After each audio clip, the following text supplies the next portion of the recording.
We have a Bill of Rights and Freedoms. Okay. That's a Canadian thing, I think. We have a Bill of Rights, but it's just the first 10 articles of the Constitution. Canadian Bill of Rights, Canada's first federal law to protect human rights, enacted in 1960. No, Canadian Charter of Rights, 1982. Interesting. Okay. Um, we have I don't know. What's your like the constitution? introduction to the Constitution is called the preamble, and there's the Schoolhouse Rock song. So that's kids in the States learn to memorize the preamble to the Constitution. Junction. What's your function? But they refuse to teach us how to do taxes in school. Yeah, which is ridiculous. Taxes are ridiculous here. But you know about bills. I'm just a bill. Yeah, I don't really know about bills. I know that it's a long way from Capitol Hill. Like, that's true. That's true. That's great. All right, well, what's up, guys? Over in the chat, we're gonna get started here a little bit early. Spider Joe, what's up, dude? Yeah, start a little bit earlier because we're recording our Iron Man 2 Patreon episode after this, so we want to kind of get rolling now. Kind of get things started here. We gotta pick a poll. Joe, shit, we never did a poll. That's right. Ooh, we're gonna do it live here on the air before we get rolling. Ken said something to do with hockey. What hero? I was thinking, Wayne like, Gretzky. Could we?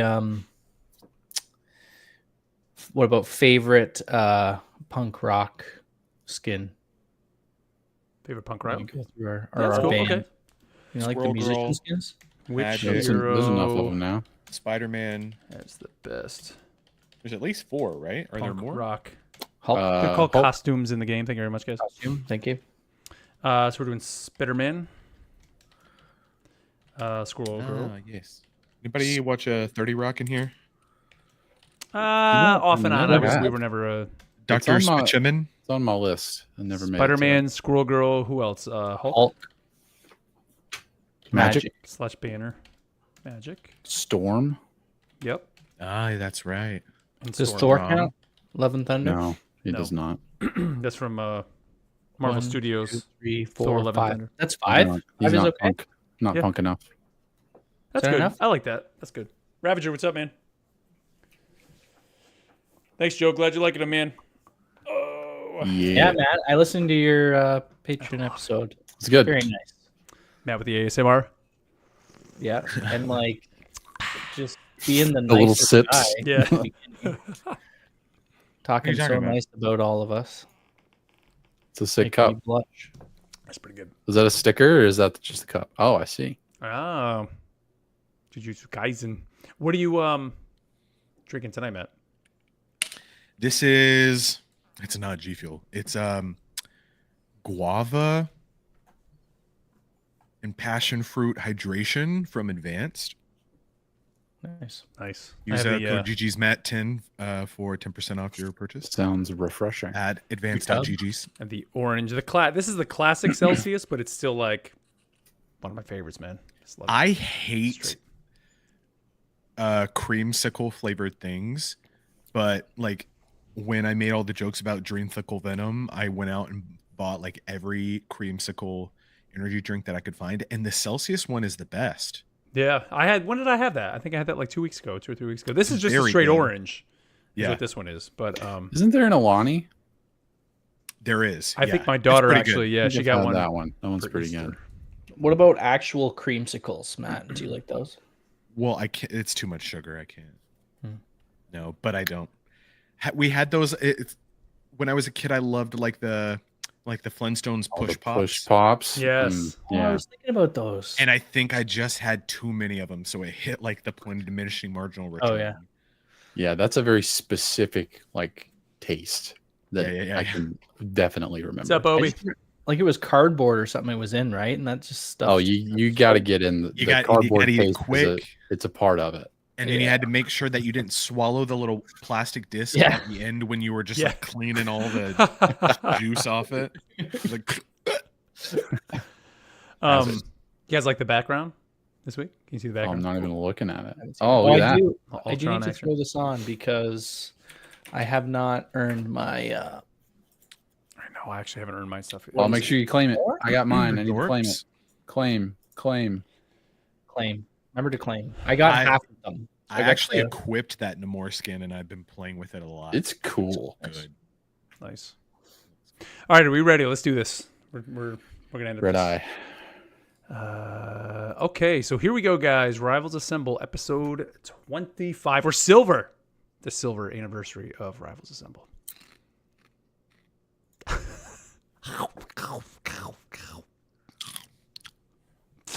All right, here we go.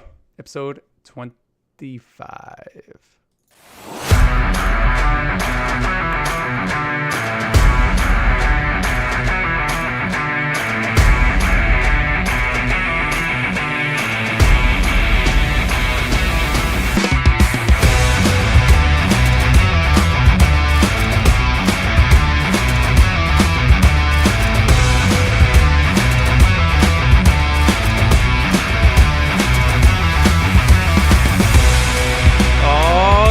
You know what time it is. That's right. It's time for Rivals Assemble, a Marvel Rivals podcast. I am your host, Mark Turcott, and you are tuned in to episode 25. Well, here we are, another week of Rivals. And of course, we have some more new content, including a new game mode coming to the game. We have, of course, some new skins. We got a little patch bringing us some other little changes. We have some Squirrel Girl lore to go through here on the show.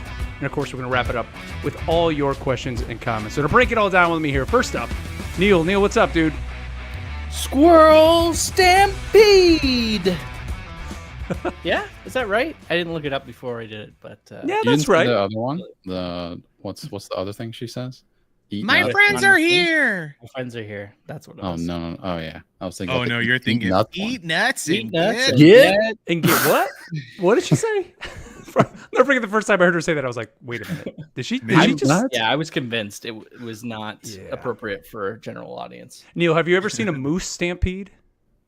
No, but I heard there was one when I did my moose call a few episodes ago. Wow, that'd be dangerous. One of our listeners messaged me personally, and I have a fake news subpoena to show up in court. Nice. Also joining us, Ken's. Ken's, what's up, man? Hey, what's going on? Yep, it's we've mentioned it, but lots of games in this week, and also hockey going on. So you will see my screen blinking a lot, and that's because there's a hockey game over here. So that's what we're doing. Matt's Neil's wearing his Leafs jersey over there. We're multitasking. Well, Leafs. Nice. They're going into overtime right now. About to start. Yep. So. Hey, trying to be doing your podcast and having a hockey game on. It's fine when it's playoffs. It's good. So no worries around Mark here. will allow it tonight. I will allow it tonight. It's fine. And also joining us, Matt. Matt, what's up, man? Oh yeah, hockey ball. Love it. My favorite sport. All the pucks and the ice. Yeah. Zamboni. You fit in just right here, Matt. Yeah. You sound like you're a huge hockey fan, Matt. I love it. Oh yeah. How you doing though, man? You good? You good this week? Yeah, good week. Good games. Got some great releases this week from the dev team about the creation of the game. So stoked to talk about that. Yes, very, very all the cool work they've been doing. But what's up, everybody? Thank you here, obviously, for joining us. Episode 25, our silver anniversary episode. We're 25 episodes into this, which is crazy to even think that we're there. Can legally rent a car in the state of Georgia, at least. Hey, we've almost been doing this for half a year too. If you kind of think, well, I guess we got the Origin episode crazy. out there too, right? But that's wild. Wow. Pretty wild to think of that. But of course, what's up, everybody tuning into the show, whether you're joining us live, either on YouTube or on Twitch, or whether you're tuning to us on iTunes or on Spotify. Thank you guys so much for tuning in. Of course, leave us a review if you can over there and a comment. We'd love to see those over on Spotify. And don't forget, you can go to rivalsassemble.com, find all our social links. You can find our email, and of course, find the link over to our Discord over there, which we urge you. We've got a bunch of new members that came in this week. We're pushing 300 members to the Discord. So come join this just incredible community of like-minded players who just like to have fun in the game, whether you're hardcore or not. We got a great bunch of people over there. You can definitely find people who not only just love playing the game, but love talking about the game, love Marvel Comics, love video games. Great community over there. So definitely go join our Discord. And if you want to help support the show, you can join our Patreon over at patreon.com/rivalsassemble. This week, Matt's solo episode was out. So if you were a Patreon member, you can tune into his episode. So now we've gone through all the solo episodes, and I'm going to be coming up again this upcoming week. I'm thinking maybe some, what do we got? Star Wars celebration just happened, so we're going to talk a little Star Wars. Andor? Watching Andor? Andor, yes. And I'm thinking even a little Switch 2 chat on there, because I think the last one I did, I don't know, I think I recorded it, and then we had the Switch 2 direct. So is the enthusiast life just making a comeback? Pretty much once a month, yeah. Basically what it sounds like. Pretty much is, yes. But we'll see. If I don't hear a welcome, then I'm going to ask for my money back. But hey, even better than that, man, is going to be the Iron Man 2 episode is out this Monday. So you can hear us as we're going through our MCU recap episodes. We're going back through the MCU. That Iron Man 2 episode is out. And over in the chat, Spider Joe mentions that he would like some more retro game casts. Our Super Mario RPG cast was just out. And I think the next one we'll be doing will be Zelda, right? Yeah, Minish Cap. Minish Cap. Yep. Yes, correct. So be on the lookout for that. Patreon.com/Rivals. So Minish. Symbol.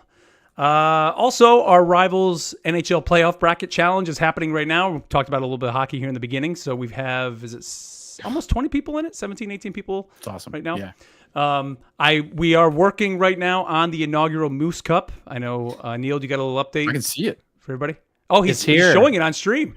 For the people on stream, we have the Moose Cup. It was created last weekend in my parents' backyard. My daughter set up a nice easel and her paints, and just let the colors fly while I was cleaning up my parents' yard for them. So we have it here. If you want to take a look, check out the YouTube VOD, I guess.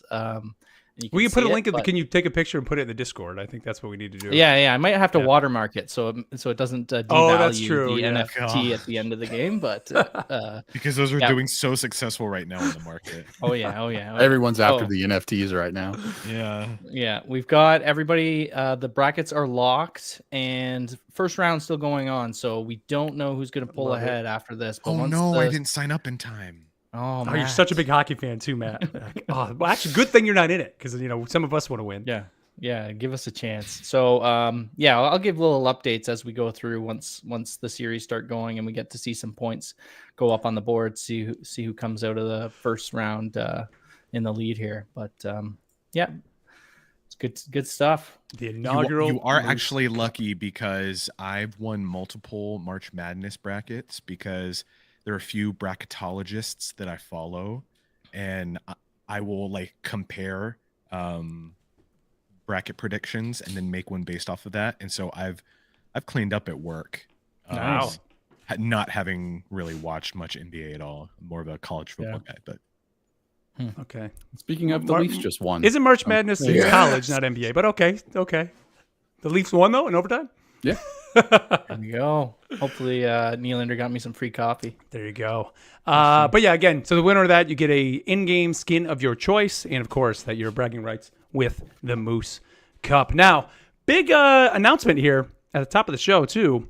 Now, Matt, you've been talking over the last couple weeks about going to MomoCon, which is awesome. So if people want to go meet Matt, maybe go play some Rivals RPG, the Multiverse RPG, you can head over there to go to MomoCon. Atlanta. But this July, Matt, myself, and Neil are all headed to Orlando, Florida for GCX. So this is July 25th and 26th, I believe are the dates. Yep. So yeah, this is the Gamer Community Expo. And you can find myself, Matt, and Neil will be there. We'll give you details as it gets a little bit closer as to kind of what we're doing. But we are actually official content creators. We got content creator badges going in. So we'll do a little meetup there. Hopefully meet some people there if anybody's been there before. This is the old Destiny Con. And so like Guardian Radio, my old show, we would do panels and stuff like that there. But this is going to be great. It's going to be awesome. I can't wait to just kind of head back, not only to meet Matt and Neil for the first time in person, because we've never even met in person. I'm pumped. But hopefully some of you listeners out there will be headed there too. So, hey, Matt. I hope to try to sneak away, but it seems unlikely. Yeah. But hey, you'll be there in spirit, Ken, if anything. You have a good reason for not going. Sure. Not being able to be there. We'll see. I don't know. So, Whoa. Anyways, looking forward to it. Flight is booked. I booked the flight about half an hour ago, so it's happening. Yeah. Hopefully, I'll get let in as a. You will. foreigner. Yeah, don't worry about it. We got you, man. So it's going to be great. So GCX, if you are interested, it's in Orlando, July 25th and 26th, and it's going to be a good time. So head on over there. But all right, guys, let's move on here to the rest of the show. We got our poll for you, and this week we said, who is your favorite non-venom symbiote you would like to see added to the game? And we asked and gave you Anti-Venom, Carnage, Scream, Agony, Null, and Toxin. And we were actually, somebody pointed out Anti-Venom is kind of already in the game, right? We have that skin. So we put that in, and it still got votes. Got 9 votes. Didn't win, but believe it or not, didn't lose. That was my vote. Anti-Venom. That was my vote. I want a symbiote healer. Yes. Or sorry, strategist. That would be sweet. It would be sweet. But 92 votes on this one, and the winner overwhelmingly with 56 votes, 60.9%, Carnage coming in, which... That was my vote. Yeah, I mean, it's kind of a... Only if Woody Harrelson voices him. Oh, God, please no. Please no. Let's see. Second was Null, which was kind of surprising. I thought it would be like Carnage and Null, kind of like 1-1. Nick. I think Carnage is the most famous, right? So maybe we shouldn't have put him in there because it was kind of unfair. Yeah, it's an obvious choice. Some of these other ones are good. Agony got 0 votes. That's our first poll with 0. First 0 votes. Yeah, that's insane. But I don't think I know who Agony is. Yeah, that's probably the problem. People probably know. I thought they looked the coolest while I was picking our options there. They probably know as much about Agony as they do Anguish. Yeah, so congratulations to Carnage. You're the winner, which I mean, I would think at some point, like if they ever do a symbiote season, like you would think that would be the character they'd probably bring in. Possibly. But again, the way these seasons have gone, you never know. Right? It's kind of weird. I mean, we're doing an X-Men season, but we're bringing Ultron in. And yeah, but we also have Emma Frost, so True. Yeah, there is you never know. Multiverses are colliding. That's right. Chronoverses. You can run a whole team full of blondes now. So I want to be able to run a whole team of Venoms. That's awesome. Symbiotes. Yeah. That's next on the list after the blondes. There you go. Yes. Symbiotes. Let's see. So we're going to ask you for this week's upcoming poll. And again, you can vote for this over on Spotify. Go to Spotify, click on this episode. Make sure your app is updated, and you'll be able to see it there. You can go in there and vote. And this week's poll is, which hero in the game has the best punk rock costume? So again, which hero has the best punk rock costume? Your choices are Spider-Man, Squirrel Girl, Hulk/Banner, Magic, or Storm. So out of all these, I think the only ones I have is Squirrel Girl because the Battle Pass, and Storm actually was my token that I used. Yeah. But quick update from the Discord poll. Last week. Carnage still came in first, 26 votes. Null came in second, 9 votes. Scream with 5, and then it was a 3-way tie between Anti-Venom, Agony, and Toxin with 3. Okay. It's okay. So there you go. Still Agony Carnage got some votes. There you go. But yeah, what do you guys think? I mean, I don't give us your votes, but I mean, this is a pretty good selection of the punk rock costumes because they're all pretty sick, if you ask me. So I think this is going to be a much tighter vote than maybe we've seen up to this point. Yeah. I think there's only one real answer here. Interesting. Maybe. It's the one that Matt spent money on. Yeah. I spent money on one of these as well. I've spent money on multiple of these. There are only 2 of these that I do not own. Oh. They're good. Hulk and Storm? Some of the best. Hulk and Spider-Man, I bet. Guess you'll never know. Yeah. Wait and see. Anyway, we'll talk about it next week. That's right. All right. So yeah, head on over there. Head over to Spotify. Under this episode, you can find the poll over there. Let's talk about our challenge for this week. And this was the Captain America Challenge. So we were tasked this week to play Captain America. And guys, I'm going to be honest. I didn't really take part in it that much because I just play Cap a lot. So I did not play straight consecutive matches of Captain America. Yeah, I did, but I didn't, if that makes sense. Like, it's like I just kind of play Cap anyways. No, it doesn't. So I didn't do it. But how did everybody else's challenge go, I guess, this week? I forgot to put my thing in here, so I'm going to do it now because I don't remember. Matt, how'd you do? Okay. Let's read off some numbers. It was okay. So 18-0, 13-3, 17-7, and then when I went out of AI, I was just gonna say, wait a minute, are you a dirtbag Cap? Are you officially a dirtbag Cap? We've been duped. 4-3, 3-0, 0-2, 1-2, 1-2, 3-2, 4-2, 0-5. So how many total kills was that? I might have gotten double digits, maybe. Might have crept into double digits at the end. I did it with a scowl on my face the entire time. The only saving grace is that I have the Galactic Wings skin from season 0. Yes. I think I played with you and you were using it. I think we did that AI match. We did it. When you gave me grief that I wanted to practice first before diving into games, and you were like, "No, that's not how." And I was like, "Just gotta go." And we lost, and I was like, "All right." But I can see how Cap is really fun for people who like being up there in the fray. I don't think it comes as a shock or surprise to anyone that that's not my play style. I am very much a ranged player, very much strategist main, and even like the duelists in the vanguards that I play from a distance. And so I never got a grasp on having quick enough melee and attacks to do actual damage or to take people out as quickly as I would have liked. I never quite got the hang of how to make his ult effective, despite the string of games. And so that was, once I was done with, the last game, I was like, well, I'm not going to be playing him again for a while. So, yeah. What about you guys? Ken's, go ahead. We got your numbers up there. Yeah, sure.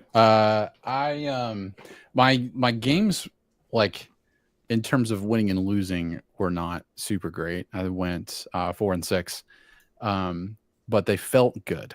Like I was in like some weird like comps where it was like sometimes we just had one healer, sometimes I was the only tank, sometimes there was a disconnect, or like Jeez. Just like it was a weird It's been time. A weird week. It was a weird time. So I lost a lot of games, but I don't know that I really blame myself for a lot of those losses. A lot of them I feel like I did a fairly good job of what Cap is supposed to do. And I'd played Captain America for a single game, like on launch day of Marvel Rivals.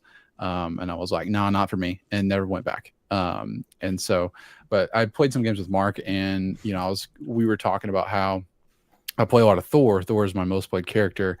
And Captain America is really just Thor, but easier. And I thought he was going to be a lot more complicated. And so that's kind of why I stayed away from him. But just being able to get in and get out, and the sprint is super useful. Actually, I played a competitive game before you guys hopped on, and I was playing Emma Frost, and it was on one of the Krakoa map that's like feels like it's an eternity to try to get to the point. And I was playing Emma Frost, and I just was a lot behind my team. I was like, I'm switching to Cap. And so I like switched to Cap and was able to kind of make some stuff happen. So I feel comfortable playing him in competitive now. And so honestly, I don't quite have that animation canceled down yet. That is supposed to, give you a bit more damage. I definitely can see the use for it now. But I've just been all about getting in there and causing chaos and getting out. But yeah, I mean, Cap he's on my playlist now. Like he's in the rotation of like when we need to dive, he's probably going to be the first one that I go to. It's funny how you mentioned that. Like, even though you went 4-6, like your matches still felt good. And that's the one thing for me with him. It's like there's a lot of matches I'll play and like you just don't win with him. And like even I may only get 9 kills, maybe like 8 or 9 kills. But you look at like the damage that I took and like the amount of damage blocked and just jumping around causing chaos for the other team. Like that to me is just the best thing about him is you're just like a chaos agent. It's in there just to get in. But then, you know, when you suddenly become on the defensive and you're backing up, and then if you have good healers, you're able to basically pop your shield up and kind of like slowly back up towards your team and, you know, heal back up and then just run and jump right back in and just keep going. Yeah. He's so much fun to play. I have a blast playing that character. Neil, what about you, man? How'd you make up? Went really well, actually. And so my stats, I think I lost 3 and I won the rest. So it was not 10 games in a row. I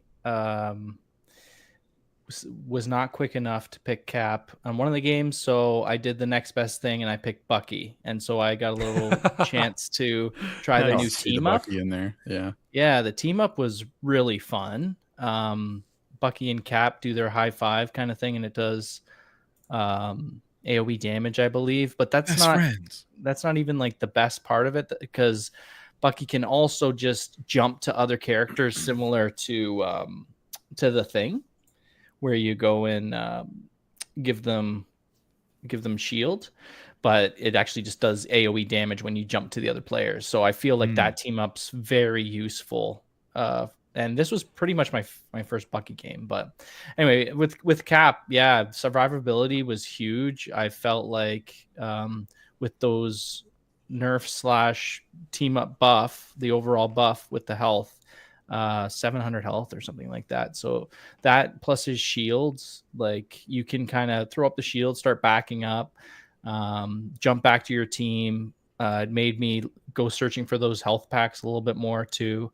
Looking at those side pathways to catch those lonely strategists off guard while their team is busy looking elsewhere. So as you said, Agent of Chaos, it's good to get the team looking at different places, so not all focusing your front line, and it lets them kind of bust through, take more space. Another thing, yeah, the animation cancel. We were getting some great tips in the Discord, but I did not take the time to kind of figure that out exactly. I feel like my accuracy is just terrible with Cap being on a controller. I'm not turning around enough quickly enough.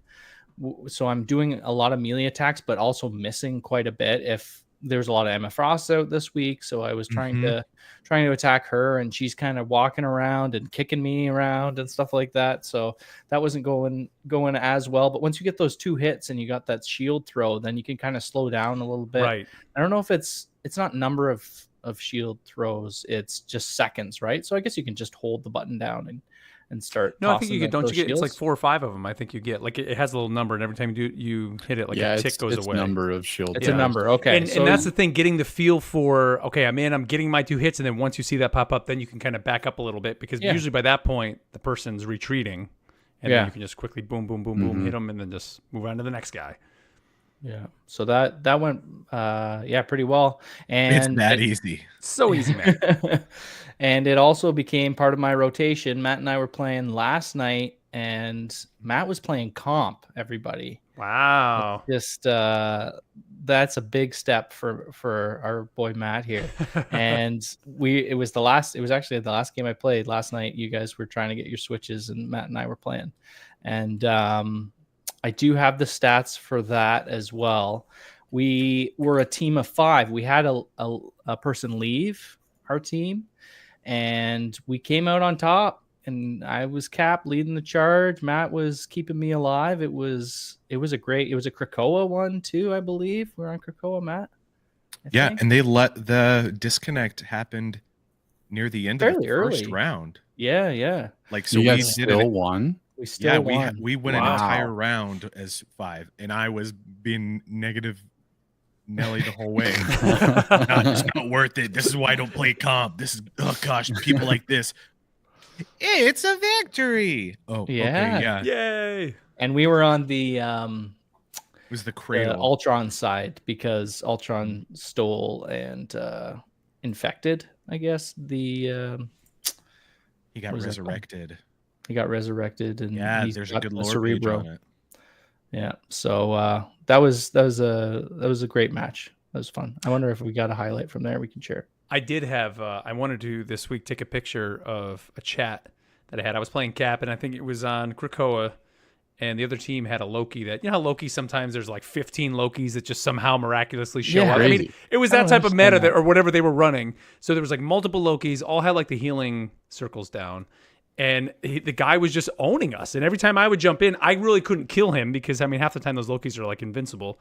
And then he was just targeting me, targeting everybody else, and we were just getting burned. So the second round, I just put in the chat like, hey, can we try to focus the Lokis? Somebody, you know, puts in the chat like, oh, look at this guy over here, like trying to be the leader of the team, something like that. And I was like, well, first of all, I'm Captain America, so I am. And then I said, and number two, I'm just pointing out why we lost the first round. Like, if you're not going to kill the Lokis, then that's fine, but like, we're not going to win. So it's just like when nobody targets the Mercy. If we can take out the Mercy, then we can take the tank down. Whatever, dude. You. And what happened? Nobody targeted the Lokis, and we still it didn't sound like that. So I was like, okay, man, like, all right, I'll do what I can, I guess. We won, and then I went Celestial. Got $20. Something I was good. Sorry, just real quick. I think playing Spider-Man before this was really helpful because I basically just played him the same way that I did as Spider-Man, except I had a little bit more health. But yeah, just a little bit more health, right? With Loki and your reflect with your shield, I know like his basic attack also heals people, but when you reflect it, does it damage? I don't know, actually. That's a good point. Because I was doing that, and I'm like, I hope this isn't just healing you. I would hope not. I would hope it's not doing that. That's crazy. But that's funny. So we actually didn't even come up with a challenge for next week. I feel like it needs to be a strategist. I did have an idea, and Matt didn't like it, so I think we should go ahead with it. Yes, definitely. Mantis. That was going to be my suggestion. Mantis. Okay, good. I'm down for Mantis. That was going to be what I was going to say. Okay. We've got the new costume from the event, and Matt, you were saying, was it season 0? She had a cool costume as well. It's so good. Like that's one I usually have. We can sport those and try and get those headshots to. I'm here for it. To restore your healing leaves. All right, so next week our Mantis challenge. But all right, guys, never played Mantis. Oh really? Oh, dude, she's great. Nope. I throw her in. It's usually my new strategist that I play a lot. I mean, Rocket, I'm trying to get Lord on, but then it's usually Luna, who like I never played until probably the last like couple weeks, and then Mantis I throw in there too. Like if we need like DPS, of what you play, we're expecting some games from you this week. Yeah, I'm definitely gonna play. I promise. That's fun. I think I might have said that, Neil, because I was in a match. I played one comp match by myself. Well, I played 2 and won the first one, and it was great. And I was like, I'm feeling on top of the world. I'm gonna play a second one. And high highs and low lows. Then didn't play a third. And I took a hammer to my PS5. No, we were on Shin Shibuya, and we were holding them outside the dojo, basically. And all of a sudden, like the Emma Frost and Groot became like invincible, and I couldn't understand why. And when we finally lost, it's because they had switched to 4 strategists. To vampire. Oh, wow. And it was just like everyone was just keeping the tanks up, and I was just like, "This is why I don't." It's crazy. Stone wall. Yep, that'll do it. Diamond wall. But all right, guys, let's move on here. We got a lot of news to talk about, so let's move on to our news segment that we call the Not So Daily Bugle News. J. Jonah Jameson here. All right. Well, we have a new patch that by the time you're hearing this is probably already out, so you can go check that out. This is patch number 20250.425. It's available now. And it's bringing with it another new game mode coming to the game, and that is the Giant Size Brain Blast. So, guys, this mode, essentially it's big head mode, right? I guess is the right way to say it. This is a mode where You're going to basically jump in there, and there's leaderboards, I think, for every character, right? Is kind of how this is playing out. I mean, we've unfortunately have been unable to play it yet as of this recording. But what they're saying is that you're going to play 10 rounds of the giant-sized Brain Blast over the course of the event. You can redeem an exclusive permanent Brain Blast emote on a single character of your choice. And then after redeeming that free one, you can also buy the other emotes for 400 units on these characters. It appears that this game mode takes place on the Conquest map. And there are... See, I don't even know what the player count is. Do we know yet what the player count is on this? How many is it in Conquest? 6 on 6, right? 6 and 6 in Conquest. It's probably that, right? So 12, you think? Conquest game with big heads. Yeah. Is it Conquest though? Because it seems like it's just like it says introducing giant size Brain Blast, the most mind blowing mode in Marvel Rivals. Get huge and get your name on that leaderboard. Score free event exclusive titles and emotes just for playing. Would it be team or would it be like a Doom match kind of deal? I think to me it looks like a Doom match. Looking at the trailer, and I know again by the time people are hearing this, they know what it is. They're probably screaming at their speakers right now. But I don't know. I think it'd be funny if instead of big head, since they featured twerking Venom, if you just made his butt real big. Which well, did you see? Did you see the trailer? I saw this over on Twitter. They have a trailer of all the emotes for the different characters, and they show the big head twerking Venom and the big hearts, getting like huge and they're just giant. Looking at these, that's the prize. They look great though. I think. I mean, the the Magneto I'm looking at right now, just like the back of his helmet with his hair hanging out, just looks hilarious. Venom looks awesome. I mean, they all just look. The thing about that though is like you probably won't be able to do that after this game mode because that would be like 2 emotes at the same time. You have to like turn on the big head emote and then you got to twerk, which is a separate thing. So that's unfortunate. Point. But you can do it in the game mode because you already have big head. Right. Well, that's at the end of the season, the prize is you can pick one emote from the game, and you essentially it's basically like the coin. Yeah, but you won't be able to twerk and have a big head at the same time, which is very important. Well, that's the thing, Matt. You're going to get the one for free, and then you can actually purchase more for 400 units to keep if you want to buy them. So, interesting. I don't know. But pretty neat though. Again, just adding another game mode. Like I said, I mean, we've been talking for a while about like them bringing in other games into this. And the first thing I thought of when I saw this, I mean, you guys probably remember NBA Jam back in the day, and you could play big head mode and that run around as Horace Grant with a big head, or Michael Jordan, or whoever it was. Horace Grant, yeah. But I just love how unserious they are with this. Like, this is absurd. It is. Even the splash art, it has like them kind of looking like South Park kind of characters. Moon Knight like is throwing up rainbows, and they've got just funny facial animation on Warlock there. What it reminds me of was it GoldenEye? There's big head mode as well. Yep. Yes, there was. Yeah. Yep. Yeah. I want a side scroller next. Yeah, that would be cool, game, dude. Yeah, like an old school. Yeah. I mean, one day there is going to be this leaderboard too, so they are showing that kind of in this trailer that we have on there. So, is it just the number of kills people are going to get in there? So it's basically jump into this mode, just get as many kills as you can, and just keep replaying it over and over and over to get rating. It looks like stack up. Your head gets a little bit bigger every time until it just pops. I mean, I guess so, right? The whole point is to get a big head to play this game. So or you have to fight the physics of it. It is called Brain Blast. Yeah, blast in your brains. We'll see. I wonder too, I don't want to say that a lot of work did not go into this, but like, was this something that was just like, hey, what's something fun we can do that's kind of silly? And it's just like, just increase the heads on everybody and throw them all together and just let them fight. Make them have big heads. Yeah. This isn't it. Slider all the way. This doesn't seem it's as involved as some of the other, the Jeff mode or what was it? The soccer ball game that we had. It doesn't seem. I think that's like, this is our in between mode. It's like a Clone Rebel kind of. Yeah, it's like I bet we're gonna get a swimsuit, like a summer games type of volleyball thing with all the swim. Yeah, volleyball or some crazy game mode like that. Yep. Nutball. Yeah, sure. Okay. You're gonna hear a lot of that later, so just get used to it. Get ready for nuts. Oh Lord. Yep. Let's see. Well, it wouldn't be a week here on the show if we weren't talking about new skins coming to the game.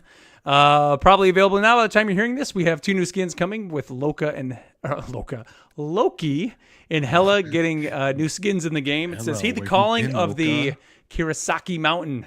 Emerge through the misty mountain with pride and honor as Loki's Shinsagishi and Hela's Yami no Karusa costumes. Hey, Prove your enemies wrong by embracing your divinity and ascending the throne." Thank you, Kens. I think Kens appreciated that. Yeah, that was good. That was better. You're improving. You're learning. Trying. Can you tell I don't practice these before we talk on the show? I don't even read them, probably. I wasn't gonna say anything. Yep. Let's see. The first one, the Hela, the goddess of death, soars to victory. Legends whisper through the winds of Kirasaki Mountain. When the dying hear the sound of wings slicing through the air, the divine raven descends, ushering in the fog of Yami. Its eyes mirror the haunting specter of the Sanzu River, while its dark feathers carry the lingering stench of decay. Those who encounter the spectral being feel an icy chill seep their bones when they hear her call the death knell of Karusa cackling. Ooh. Instill fear into your enemies and haunt those who dare oppose you as Hela's Yami Karusa costume, designed by Peach Momoko, of course, making its debut in Season 2 of Marvel Rivals. The skin's sick. It's very good. I might buy it. I said it reminded me of Daki from Demon Slayer, the Entertainment District arc. Oh, yes. Yeah. Yes, it does, man. Especially seeing it in motion. If you watch the video of it. Oh, yeah. Yeah, it looks great. Some more color scheme. Yep. Let's see. The Loki, they say the god of mischief, guardian, or menace. Whispers of that mysterious figure roaming Kirasaki Mountain have never abated. Folktales abound. A guardian to some, a menace to others. Some even insist he's nothing more than a mere mortal. But tonight, as the entire mountain range becomes shrouded in a crimson mist and legions of yokai spill forth, all suspicions turn to that mysterious figure in the fog. Prove the folktales wrong by forging your destiny as Loki's Shinsagishi costume, designed by Peach Momoko, appearing for the first time in Marvel Rivals Season 2. Duh. I like the, what is it, like his cape, I guess, but kind of has the big feathers kind of on it. Yeah. All these skins that have either the feathers or the fur just look awesome with the engine that it's obviously Unreal Engine, but just kind of jiggle physics. Yeah, it looks great. yes, the feather jiggle physics. That's Loki's jiggle physics on another world. What? This kind of has vibes like he's the god of mischief, right? And what else you think of with mischief are like the forest gnome troublemaker kind of things, like the little fairies in the forest. It's very trouble. Very druid. Yeah, that too. Oh yeah, that's good. That's good. I thought of my druid Cassian from Ballad of Clastonia. Good stuff. That was great. Nice. Let's see. Also in this patch coming this week, there's some tweaks to the hero proficiencies. And I'm going to read this here. They said, to better reflect your mastery in the heart of different battles, we're overhauling the hero proficiency system. The missions are now segmented into quick match / competitive and conquest / doom match. Quick match and competitive missions have no cap on repetition, while conquest and doom match missions feature a daily repeat limit. Your hero proficiency is about to get as lordly as your feats. Now, obviously, this is in response to people being able to get Lord Emma Frost in a matter of, 10 or 11 hours, by going into Doom match and just everybody shooting everybody's shields.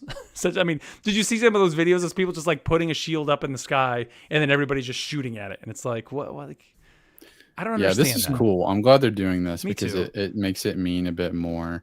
I did check this out. This was live before the show and before the before everything else, but so it divides it into 2 columns.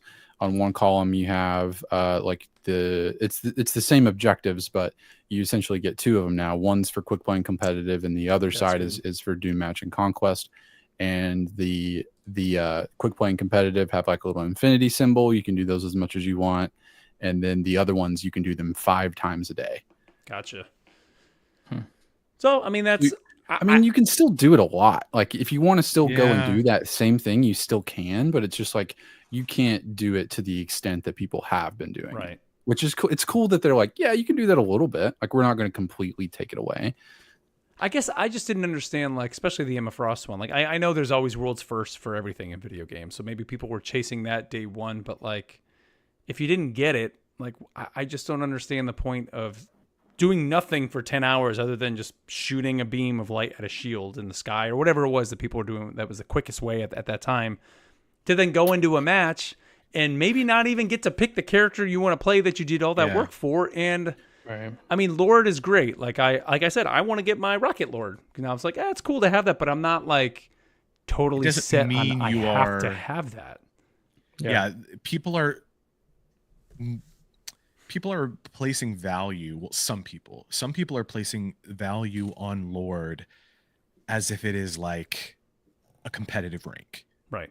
When it's like I was in a match and we were playing with a horrible Scarlet Witch who had 83 hours, was a Lord Scarlet Witch, had the worst KDA of all of us, and kept complaining that she wasn't getting heals. It was just like, please just mute yourself, because nobody, like, everyone is about to like jump you here. It was a rude gentleman, so I didn't feel bad. But I think we just got to stop giving it this undue value. All it is a different icon. It doesn't mean you are better. It just means you chose to be a one trick at some point, or you played a lot on it. You put in the time. Yeah. Well, and that doesn't necessitate that you have the skill. This thing of like doing an undo match though, and this is with across all games, is like people, you're playing a really fun video game, and obviously time is probably the most valuable resource that we have. Yeah. But people are always trying to find ways to not play the game. I need to get this over with so I can move on. Like I need this checklist. I need to refresh my mission so I don't have to collect health packs. It's that thing of like, I completed all the things. I did all the quests. Now I can play the game. I got all the achievements. Now I can play the game. Just play the game. Have fun. It's not that deep. Yeah, definitely. You'd almost wonder, like, I mean, this. I'm definitely glad they're doing this to fix that. But like, what would be is there a better way to show, I guess, a proficiency? And I don't want to just boil it down to this, but is it just like, as a strategist, to do healing, just have that be, even because that's your job? And I mean, I don't want to minimize it, because I know just every strategist still is doing other things than just healing. But like, then for your vanguards, is it maybe damage taken and damage blocked? So it's just showing like you're doing your job, you're being that wall for your team. But again, a dive tank or a dive vanguard is not going to probably take as much damage or not block as much damage as a Groot Vanguard or a Magneto. So I get it why they kind of do it this way and have each character kind of have their own little like built-in achievements, and that is showing that you're Lord. But sometimes just hours played, and you look at some of those achievements, and just because you're popping in a ability a certain amount of times doesn't make you good at that character. So I think that's why for me I don't put any weight in somebody being a Lord, because it's like, oh great, you play that someone's character like, a lot, oh, they're a Lord, swap character. off them. And it's like, no, I chose the character first, I'm gonna play them. What do you mean? Let's see, also this week, and this is great, guys, so we got this week our very first in-depth art vision that the team put out, Art Vision Volume 1. And if you have not had the chance to watch this yet, do yourself a favor and go watch this. Over on their socials, they said, in our first ever Art Vision Volume 1, our visual team dives into their inspirations and foundations for designing the world of Marvel Rivals. Go behind the scenes with our art director, Dino, and our talented design experts to get the inside scoop on the processes for creating the interface, design, artistic styles, animation, and so much more. We're so thrilled to finally share our artistic journey with you.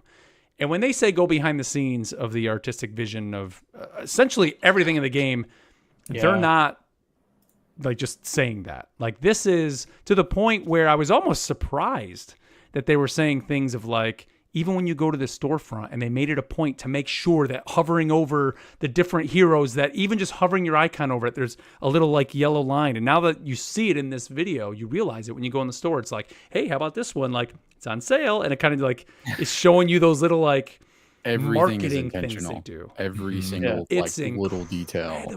And it all follows in line with not only the design of the characters, even the logo of the game now that you see it, the launcher on PC is essentially built off the way the logo for Rivals is. Everything in this game, you said it right, is intentional. Everything. Yeah. It's awesome. It's a great insight into it. About how like they took a lot of it is inspired just by the concept of Chronovium and like what Chronovium looks like. And so a lot of the like jagged edges and like stuff that you see is like, it's like, what would this font look like if it was Chronovium? Or what would this, if, okay, we have this image, now throw some Chronovium theme onto that. And it's just so, it's so cool how they've been so thoughtful about every little detail. Yeah. Even the idea, or go ahead, Matt. Yeah, go. You go ahead. Well, I was going to say, even the idea of just, then pulling in the comic book side of it, they make it a point to even say just the way they thought of how like comic panels flow and how the store and the battle pass. And even when you pick a character, how the backgrounds are kind of dynamic and change. And it's, I don't know. I really found this fascinating. I know other teams sometimes will go in and show you some design philosophy, but this to me almost seems like probably the most in-depth I've ever seen from a game company that's not at like GDC or at like some sort of TED Talk that some developer is giving. Because GDC is usually where you get these type of conversations. That's the Game Developer Conference. And this is like, hey, just to our fans, we know what stuff you want to see, and we're just going to put this out to you. It's really cool. So the part that's showing in the video right now is concept art, and I am a sucker for concept art. I love the art of MCU books that come out with all this concept art.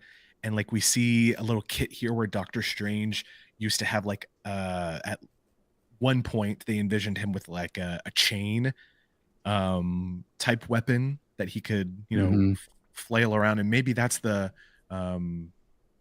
maybe that evolved to what he has as his little lash, his little whip that he can use as melee.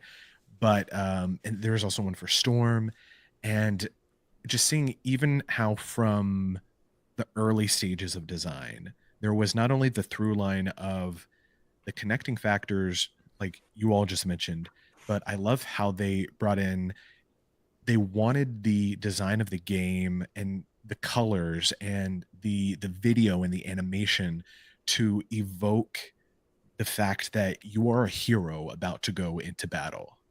And so they wanted that to like energize the player. And I like, that's so good. It's love it. Yeah. So they mention multiple times the exact degrees that the R is angled on and all the font and the text and stuff like that. And they're going through all those. I don't know. Did they say there was a certain number of items that they go by or whatever their visions or like the key points. There was something like that. I forget the term that he uses. They go, but it's all like very 2D art in a 3D kind of style to keep it. So it just looks good with the colors, and it's not gonna age poorly, kind of thing, right? Like this is gonna look great in 20 years as well. Definitely. Well, it's funny, you see all this and how everything was intentional. And I think back to when, like literally the very first night that we got access to the closed alpha and like logging in for that first time and seeing the game in motion. And I was just blown away by it. Like, holy crap. Like this game just looks so cool for what it is. 'Cause it's literally like a comic book kind of come to life. It's very bright, very colorful. It's not, realistic. Like you think back to, it's kind of funny now. It's almost laughable when you look at Marvel's Avengers, that game, which still, I enjoyed the game for what it was. I liked the story, but you look at some of those character models and then you look at these guys and it's like the Rivals characters look so much better. The skins look so cool where the art style is elite. It just like blows everything out of the water, where Marvel Rival or the Marvel Avengers game was trying to be more, I guess, realistic for those characters. And different type of games, different, absolutely. But like pops off the screen when you look at the two, and if I had to take a preference, it's probably, just the art style of this, because this looks like a comic book. I mean, it looks, it's just exactly what you would want to see. I think a comic book come to life in a video game. This is it. Like, this is what it should look like. But yeah, I definitely urge everybody, go watch this video. I mean, it's almost I think it's 17 minutes and change. Yeah, it's almost 20 minutes. Now, there's a couple other things that are kind of thrown in there. At one point, somebody's working on a computer, and this again, not a rumor or anything, and yes, not official, but there's somebody's leg that's in there that kind of looks like one Colossus. I will say, there. A little color scheme that's kind of there. I think that's cool. At another point, you do see a wheel with some characters, and there's somebody's little icon just kind of blacked out, so we don't know which character that would be there. Matt, did you see anybody else in there? I know Colossus was the one I saw kind of everybody running with. I didn't see anybody else. Nothing jumped out at me, and I'm not on like the Reddit or anything. So okay. I thought when you were talking about computer desk, I'm pretty sure that I saw a figure of Luffy on someone's desk. Oh, and so nice. Bring him in. Let's get a Mr. Fantastic Luffy skin, please. Yes, let's do it. That's the one. Gosh. That's the one. Hawkeye gets the Zoro skin. Oh my god. Yeah. Speaking of Zoro, I think we got an email about that a little bit later. All right. Yeah. Cool. This just reminds me, like, go back and watch that opening cinematic. Oh my gosh! Because it shows, as you said, Matt, with the concept art, you get to see kind of where it starts as just like pencil lines, and okay, then we'll cut to this screen, and it talked about how they wanted to keep it all in like one shot rather than fading to black. And that opening cinematic is just amazing. That's worth a rewatch. Yeah. Very, very cool. So go watch this. It is on their YouTube channel, I know, or even on any of their socials. I think they posted it there as well. You can watch it. The Art Vision Volume 1. Go watch that. Now, they also gave us another little mini, I don't even want to call it a documentary, but this thing gets you pretty hyped, man, when you go watch this. It's a little over 2 minutes long, and this is the Path to Rivals music behind the scenes. And essentially, it's just like a live music video of them playing the theme to Rivals, and you see an orchestra playing to a guy rocking out on the guitar to somebody banging on the drums, and I don't know, man. I couldn't help but watch it and not be pumped. I got chills. Yeah. It's one of those things, if it's like whenever you listen to something that has that many moving pieces, you don't notice all of those moving pieces. Right. Yep. But whenever you see like, there's a flute, there's a clarinet, like those are there's those guitar riffs, there's that drum beat, and it's like you see them doing it, and it's like, oh, now that's what I think about, whenever I hear the theme. And it makes me want a animated series that looks just like the clips. I mean, it's that opening cinematic, but when you hear the music and then see it kind of coupled in with what they're showing here in this oh, dude, behind the scenes, give me that series. This is awesome. And that drummer's just killing it. I was gonna say that. It was just like he was feeling it, and then you just like see some of the guys playing the French horns or whatever, and then it's like just like, but it's whatever, great. I'm getting paid for this. You even know? I was gonna say, I always wondered that, like people that do like, the soundtracks for video games, like do they realize at the time as you're recording it, like how just incredible that music is going to be, or is it like after the fact when you hear it over and over and over, and then you get the visual of either the video game or even for a movie, like scores in movies, until you see the video with the music? Like, do you realize as you're just recording the music that it's going to be as impactful or as just great as it is? I always wanted that. The closest experience I have is when I was in like competition band orchestra, basically.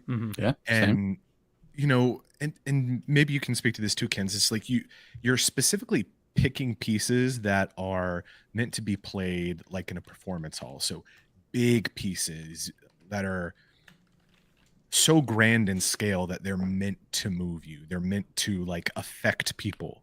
And so that's like the closest that I've been, not having, been paid for anything like that. But I almost wonder that since it's a Marvel thing, if they also might not have known what they were playing for, which that could very well much, not be a thing. But if you are constantly in this high demand of a profession, playing, for either video games or like other like cinema scores, maybe it just becomes rote to you. Yeah, but watch that video. I think it'll get you hyped, and you'll know that song for sure because it's on repeat. Classic now, right? Yep. I think even seeing the video just even makes me appreciate it more and just want to like literally just ride in my car and listen to that song now because it just looks. Yeah, it's awesome. It's awesome. Let's see. Also, this week we had the Rivals Infinity issue number 9 come out. So we all got a chance to read that comic. Features Mr. Wolverine, Mr. Logan on the cover. And here's a quick little description of it. They said, betrayal. Ultron has taken over Aroko, Krakoa's sister nation, and hacked its portals to invade the island of Krakoa. While the inhabitants of the island battle against his army of sentries, Ultron has taken over the cradle and possesses Cerebro, and whoever controls Cerebro controls all mutants in the multiverse. The chance of this grim reality does not sit well with Emma Frost as she leads a group of heroes to destroy Cerebro before Ultron gains complete control over mutant kind. Now, that's somebody who doesn't really tell you a lot about, or doesn't seem to correlate exactly what's happening in the issue at all. Yeah, it was kind of like the setup from last issue. I didn't read that. I didn't read that one. Yeah, I didn't either until I just read that out loud right now. Minor spoiler alerts here, I guess, for issue 9. Again, you can find this over in Marvel Unlimited.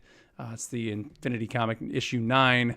But it's funny how what's happening there, we have Ultron and his sentries coming in, they're attacking Krakoa, but yet somehow, because this is a Marvel Rivals comic, we got to have everybody fighting each other, right? So it's not everybody fighting Ultron by the end of this issue. It is our heroes, Cap and crew, fighting Storm and her I guess maybe just Storm, right? Cap and Storm maybe fighting? So far, yeah. She's got it. It's like, I still like this so much more than kind of the first run of this. Because me too. The first one was like, they're like joking around, like, haha, we're still fighting each other, and here's my ultimate, and I said a thing, and it's just kind of a dumb comic. But this is like, oh, they're like pissed. Like this is this is a big deal. Stuff's on the line. You're taking away my immortality. This would be a cool Civil War event. It would. Oh my god, yes, dude. That this is. I really like this run of comics. And it's cool if you're reading the in-game lore too. You get like the Squirrel Girl lore. You kind of learn about like why are they on a beach, and if you read that in the game, it just fills it all in. It's great. Yeah. But yeah, basically this one is ending with really what was a mistake, right? I mean, Cap like Storm shoots her lightning, and Cap's like no, and then like shoots it back, blasts a wall or a hole in the wall. And then all the Ultron bots come in, right? And they're kind of taking everybody out. And it's like, he didn't know that. So it's like... Or did he? I don't think he did. Storm wanted to destroy Cerebro, right? That's what she was doing. And then he didn't let her. And then they're busy fighting those drones. And then you have all these cuts to and from the beach scene. So they're still having their vacation over there. The Thing and Rocket. Rocket's talking about all these things that can murder things. Rocket's going through all his inventions. Yeah. And then Thing just says, hey, if I wanted to talk about science stuff, I would have invited Reed here. And so they're throwing in that the comedic there's a little bit of the campiness. Which I don't necessarily feel I need at this point. No. It's I feel like it would be better set as, especially when comics do like more than one story, like give me the 2 pages at the very end. Right, and then that continues with each issue. The only thing I would say is, to be fair, like it kind of falls in line with the game, because the game, a lot of the banter between the characters is kind of campy and quirky and quippy, like so it's kind of like sticking with that. And I get it, believe me, I wish we had the more serious comic, but I would say if anything, it's falling in line with how the game is. So. It's a step in the right direction for me. I'll say that one thing I didn't like about the first couple of issues is the art style of it, but in this issue, the couple of they're not panels, what do you call them, like swipes? Sure. Where it's like panel where Emma Frost goes diamond form and is like fighting through all the bots and punching through stuff. Like the art of that scroll, that swipe is super good. It's very cool. Yeah. They're utilizing the format. That's the thing. The Infinity format is very different. I'll never forget. I think one of the first ones I read, it was like when those Infinity comics came out, like 2-3 years ago, whenever that was, in the first X-Men one, and it was Wolverine like invading or infiltrating some I don't even know what it was, like a spaceship saving or something. people. Yeah, I read that a couple weeks ago. And as you scroll, like it's him jumping down this giant pit like, to jump in, and like you scroll and he's not there, and then suddenly he's on the right side of the wall, and you scroll a little bit more, and then he's on the left side of the wall. So like as you're scrolling, it's him getting deeper and deeper and deeper down in, and it's like you couldn't really convey that in just a regular comic book. It was like, so it's kind of cool that they're utilizing the fact that you're probably reading this on a phone, which actually these comics are better on a phone, I think, than they are on like a tablet. Because tablets are cool, but when it's blown up to that size on these Infinity comics, it actually kind of pixelates it a little bit. It doesn't look as sharp as it does on a phone. So, but yeah, go check it out. Marvel Unlimited, the Rivals series. We're now 9 episodes in. Next or issues. I mean, we're going to be 10 issues next week. So, and I think actually is the Thing promotion still going, or is that over now? Did it just end? The 24th? I believe it is over, and then tomorrow we'll get the skins. Codes. Okay, yeah. Oh, okay. So I was gonna say I never got my code. I did a free sign up or whatever. And the codes are coming out soon. I think you had to be signed up by them. So Code knit.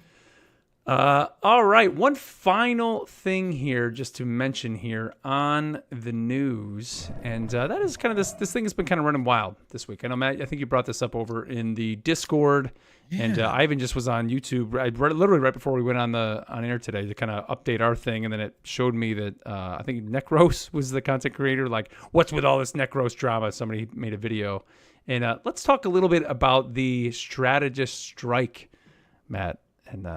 You want to fill everybody in on exactly what this is?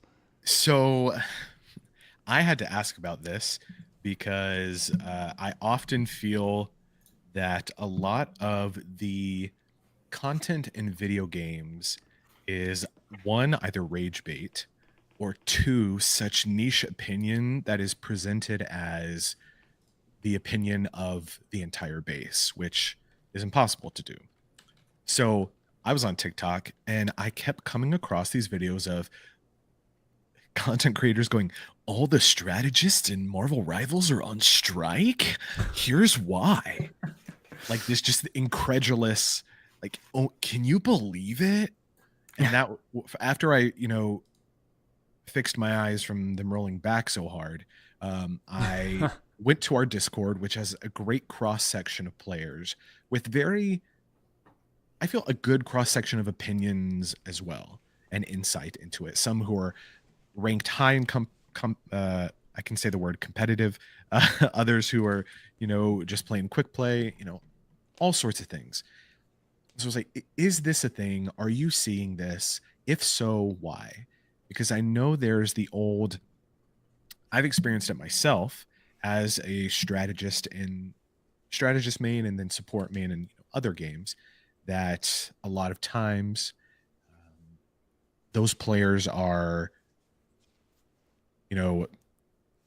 flamed because it's an easy out. The GG's no heals. That's why we lost. Oh, it's a strategist's fault. And, because everybody has to find someone to blame if we lose, right? And everybody does it. And I guess there is a small subsect of people that are going into competitive or going into other types of matches, but some, according to videos that have, proof of this from matches that they're showing, just regular support and strategist mains refusing to play the role and insta-locking duelist or vanguard.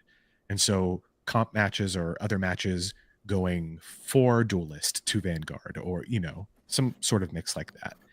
And I don't know. What are your guys' takes on it? Do you think it's that big an issue? Do you think that it is? Well, I guess one, the issue itself of the woes of being a strategist player, which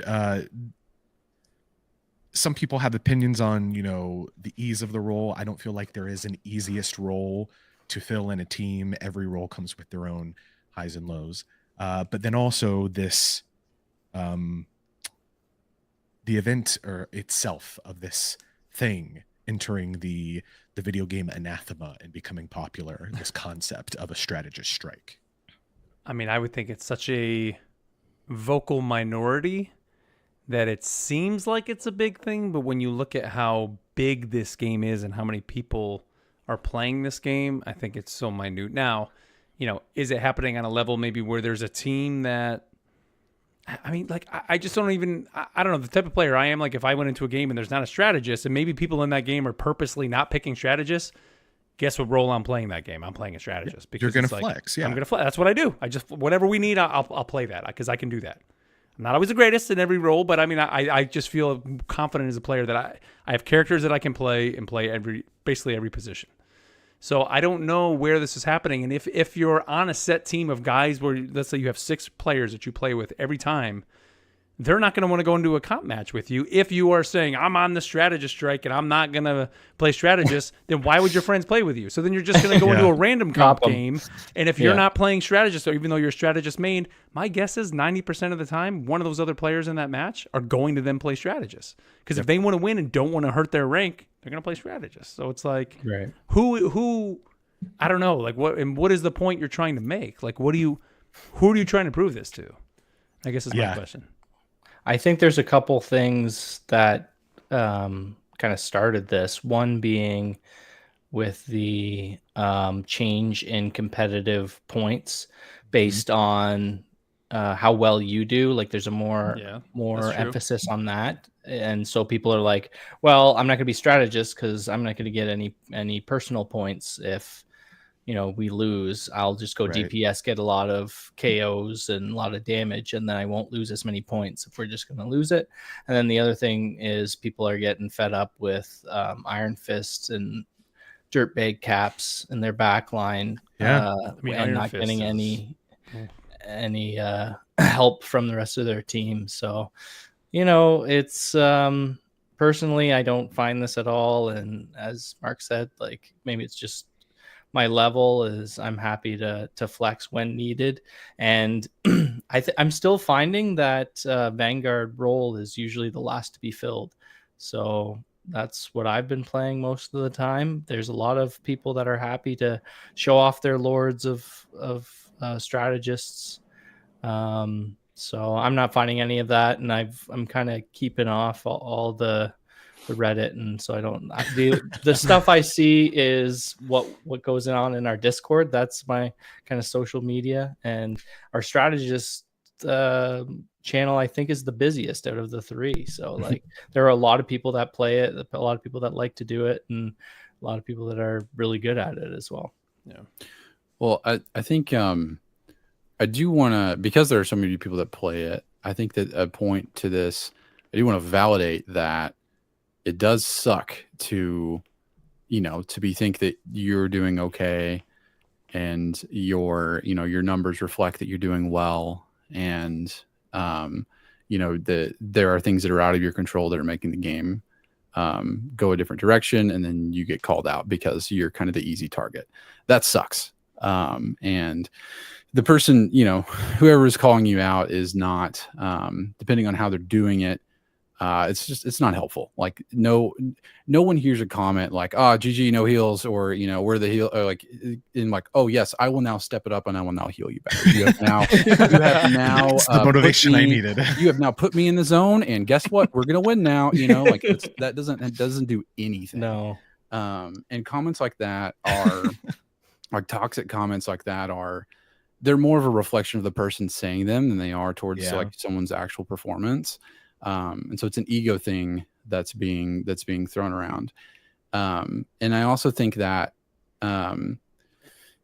it's for the people that are making these comments of like, the strategists or whatever and calling them names. It's on a competitive level at that point that you are almost competing against other roles, of like who carried the team, right? So if the strategist is carrying the team, it can't be me. I don't like that, so I'm gonna complain. I'm gonna place blame. It can't be me, so I think that's a lot of what's going on too. Yeah. I'm very happy. Like you guys know at this point, like I keep match chat off. I have team, or I guess like whatever team I'm with. There's like the team that you can queue up with, but then also like your match team. I have that chat on, but I have ultimately like match chat off. I'm rarely in voice. I I think last week we talked about my first MVP. It's like if I were worried about, whether I was carrying the team or anything like that, it's such an interesting mindset that people have to get into to have these things as like their biggest concerns. And maybe it comes with competition because I don't largely take part in that either. So just a little fascinating thing in the rival sphere this week. Just classic gamers being gamers, man. That's what it is. Topic of the week. I think this is a team game, so if you're getting mad at your team, go play Doom Match or a different game altogether, right? Yeah, that's just it's the rules of the game. It's the tools that are available. If you don't like how it is, then go play something else. Yeah, like I said, that's always kind of been my fun in the game. Is it's like if we're losing and stuff, like as long as I feel like I'm doing well, or if let's say I keep dying, like. Especially with this game, is like I like to figure out what can I do to at least try to give us a chance. So like change a hero, even change a role. Like I've sometimes started out as a strategist, and I can just tell like our DPS just isn't doing the damage. They're refusing to switch, so it's like, you know what? Screw it. I'm just gonna switch to Squirrel Girl so that I'm dumping damage, and maybe something will happen. Like maybe something will happen. Like we're gonna lose anyways. The bottom line is that this is a team game, and if you're complaining about your team, you're not working as a team. And you're not playing the game as it is intended to be played. Yeah. All right. So there you go. There's a little hot topic. Let us know what your thoughts. Head over to our Discord or leave us a comment over on Spotify. We'd love to hear your thoughts on that topic. But guys, let's move on here to our lore segment for this week that we call the Cerebro Files.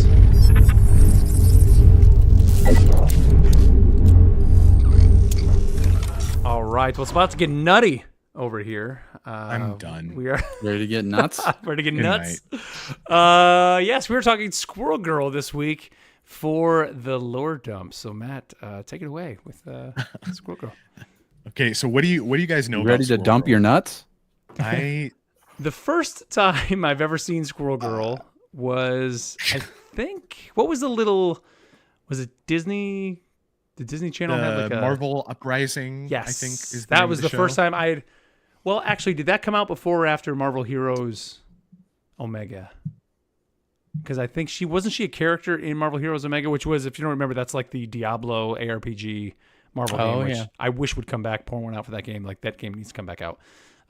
But I think she was a character in that. I don't know if she was a launch character. So it was one of those two that I heard of her first. I definitely didn't play that, so this is probably after. Okay, so yeah, Uprising I think was the first time that I heard of the character. So Uprising was probably like 2014, 15? No. Like 18 or later. I think. Really? Okay. Or 16, 7, like I don't know. Time is whatever now. Okay. Time is a weird soup. What about you? What about you guys? My first exposure to her was in War of the Realms. She had a one-off issue that was like 2019 or something. Yeah. So pretty recent. I didn't know she existed before that or when she came into play, but that was it for me. Cool. She is a one-cost card in Marvel Snap. Two other squirrels down. Yeah, she can be good though. She can be good. Yep. So I want to think that I think I first encountered her in the Fear Itself event in comics. Ooh. Which was like 2010-ish, 2009, 2008, 2009. No, it would have been 2010, I think. Or 2000, yeah, somewhere around there. But I didn't like her. So I thought it was a dumb concept for a character. And I'm still as a comic book character, I'm still on the fence because she is a meme. Yeah. For all intents and purposes, she is a meme character. And even though I love playing her in Marvel Rivals, all her solo books and comics have this very kooky animated art style that I'm not a fan of. that departs from traditional comics to more of like, it evokes more like Sunday funnies. Yes. That's a good vibe. Which, when I want to read a superhero comic, that's not what I'm personally looking for. But then again, I also don't feel that I am the intended audience for Squirrel Girl. I feel like the same audience for Squirrel Girl is the same audience that like the Miss Marvel TV show was made for. I liked it and I can appreciate it. It's not my favorite Marvel thing, but also that show wasn't made for me. There are a lot of, in the past decade, I feel there have been a lot more Marvel properties that have been specifically targeted towards young women, which is fantastic. If that can get them into the medium, whether that is writing, drawing, any type of creation, I think being that is superhero. Or being a superhero. That's great. All of that said, let's learn about Doreen Green. So that's her name, Doreen Green. She is not a mutant, although at one point she believed she was. That is, but it's basically been retconned at this point. She's more of a hybrid that has squirrel-like features. So notably, she's buck teeth and a 6-foot-long bushy tail. Quite notable. She was made fun of in school. She was called Rodent by her classmates. But I feel that that is a parenting fail, that you did not prepare your daughter with a large 6-foot-long prehensile tail that she might get made fun of. She's Canadian. She's dual citizenship. She was born in Canada. Yeah, she's Canadian American. So represented here. Kind of in the same vein of Kamala Khan,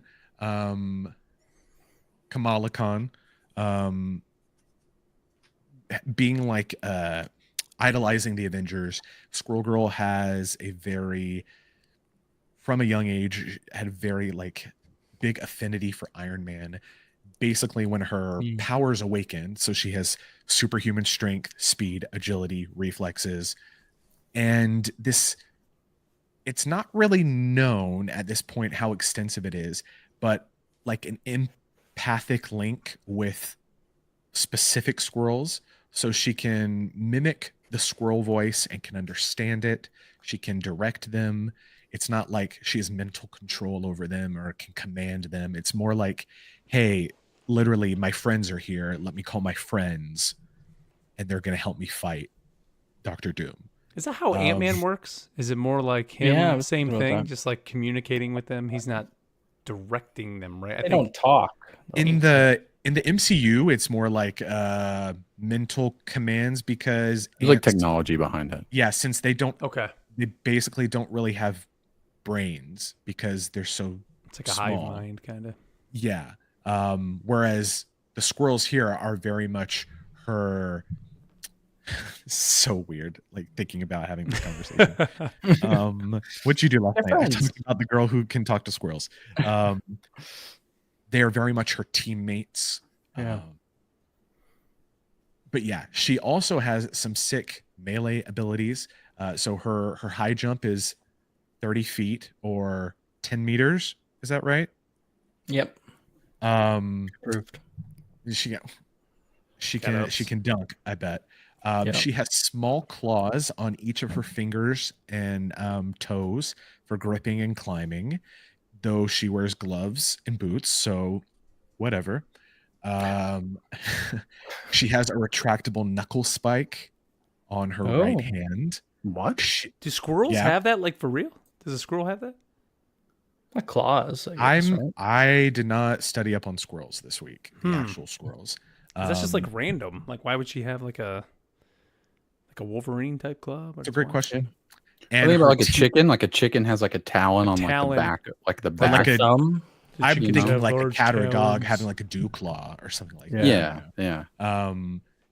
Her teeth can chew through solid wood. It's useful, very useful. You're not selling this hero to me, Matt. I'm not very excited. we're making it through this week. That's I we'll come back to that. Tail gives her like better balance. And I guess kind of like her go-to is calling on the squirrels to distract, disorient, or like flat out attack people who she's in combat with. So yeah, the first kind of big bad she went up against was Dr. Doom at 14 years old. She met Iron Man and basically said, like, I'm going to be your sidekick. And he's like, no, you're not. You're a weird girl who looks like a squirrel. And basically gets taken captive by Dr. Doom, who traps them both in this Doom ship that he calls it, which is like a stealth aircraft, which is hovering above the Atlantic Ocean.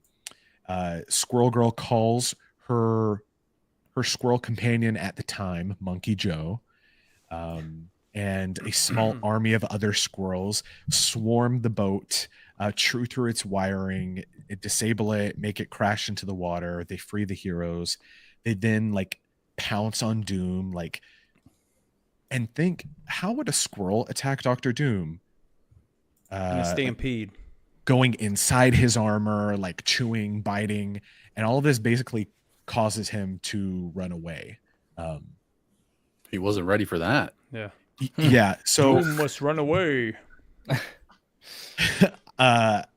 It's after this, Squirrel Girl's like, yo, Iron Man, like, so what are we partners now? And he's like, no, you're 14, but you know, best of luck. And I quote to you, she says, I don't need luck. I eat nuts.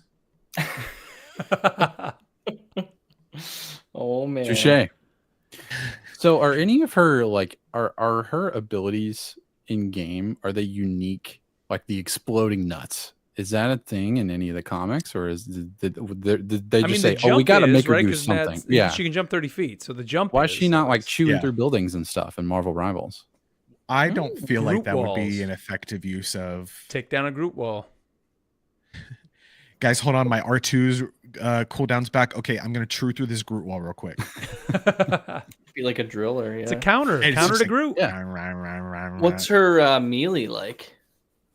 She It's just with her tail, like a Super Mario 3 tailspin. Is her great? I think it might be like suit. the tail whips around. Does it? Yeah. Maybe I could be lying. Think of the game. I since I don't play her as an up close melee character, right? I don't know if I've ever Hopefully used. You never have to use it.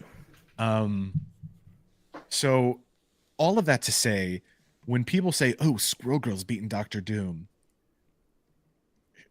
but has she? Her friends did. She beat Thanos, Matt. She beat Thanos. But has she? The squirrels beat him, and they didn't really defeat him. They just caused him to run away. So whenever someone brings up, you know, all these people that Squirrel Girl has defeated, I want you to be like, calm down. Has she? Yeah. So basically, she, after this event, she lives in New York. That's her base of operations, specifically Central Park.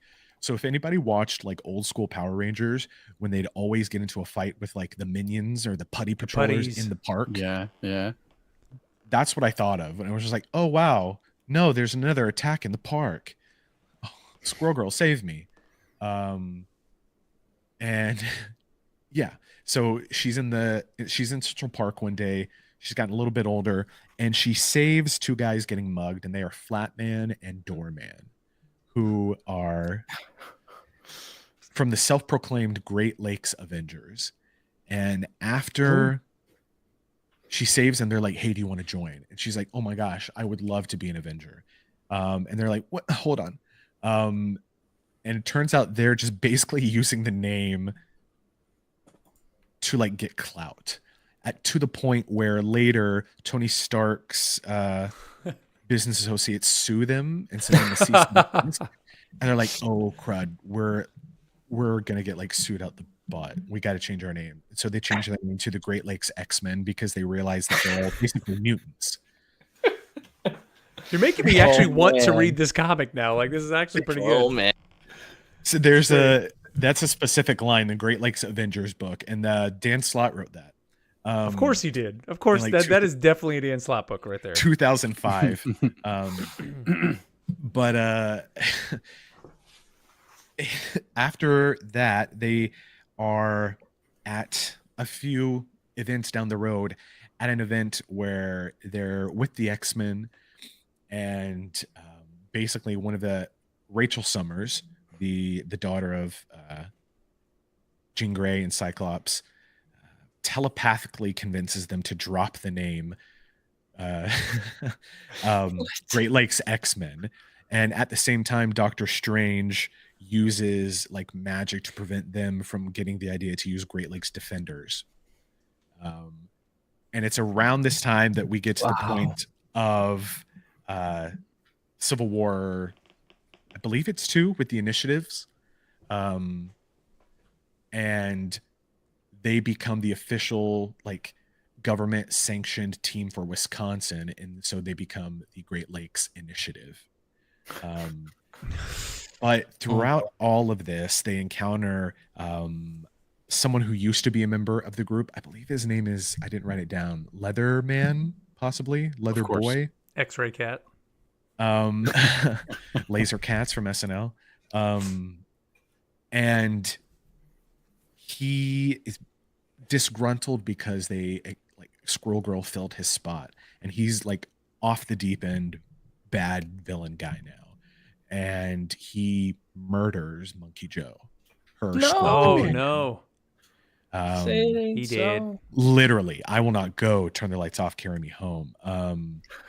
And Monkey Joe is replaced by Tippy Toe, who is the Marvel Rivals. You're right. Very familiar with Tippy Toe.